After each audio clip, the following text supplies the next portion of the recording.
it's Julie Broad with RevNYou.com and LifeAsRealEstateInvestors.com, proud to kick off Patrick Riddles of MustKnowInvesting.com's Best and Brightest Women of Real Estate Investing.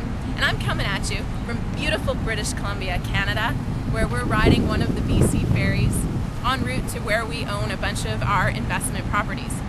Now, the first thing Patrick asked me to talk about is our first deal and the obstacles we had to overcome in getting it.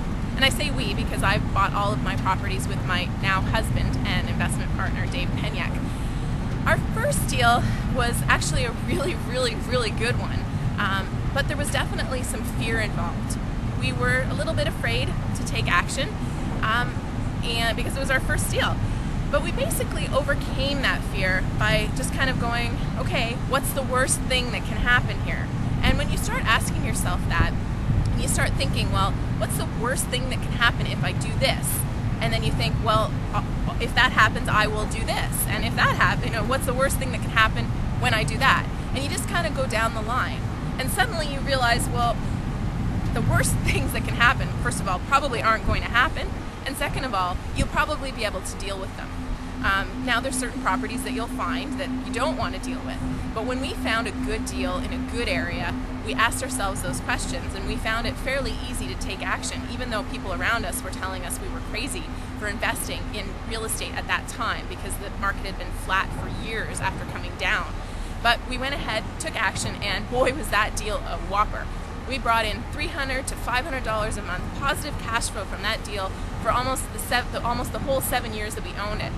We just sold it last year and made really good money from that property, and that's even after we pulled out money from that property to buy another investment property, which we still own. So sure glad we got over that fear, and the simple thing was just asking ourselves, what's the worst that can happen, and what will I do if that happens? Now, the last thing Patrick asked me to talk about is the advice for someone who is down and out, someone who is struggling to get started and just needs that extra push. And there was a time quite a few years ago when I was really struggling myself. Dave, who's my husband now, but at the time we had kind of encountered some problems, and he'd moved out, and our investments, we bought a few investments that were causing us some stress, and I hadn't gotten the job that I had thought I would get when I graduated from my MBA. Everything was just kind of going badly, and I felt like everything was going wrong, and all the circumstances were against me, and I just didn't feel like I had any control over what was happening. And what I did is what my advice is to somebody who kind of feels like they're out of control and nothing's working for them. And that is, actually some friends of mine took me out for lunch, and they bought me lunch, and it was fun. And I went home and I kind of thought, wow, I'm lucky to have good friends that care about me enough to take me out for lunch when I'm down and out. And everything kind of started to change after that.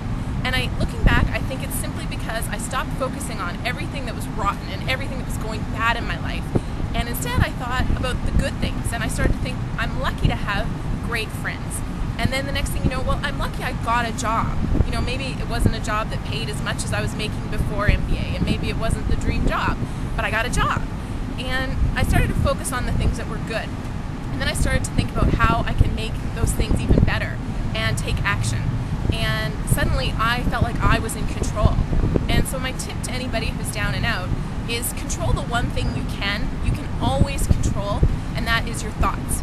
You can control how you think about a situation. So even if it seems like everybody's against you and nothing's going right, you can control your thoughts and start to think about things that are good.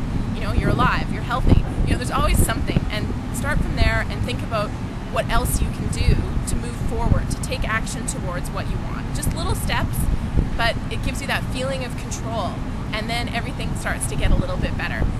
So that's it for me. I would like to tell you I've got a 30-page report for you on the 5 steps to real estate investing success that I've put together for you, so you can go ahead and download that somewhere on this page. And I think that's about it. So this has been Julie Broad with Must Know Investing's Best and Brightest Real Estate Investing Women.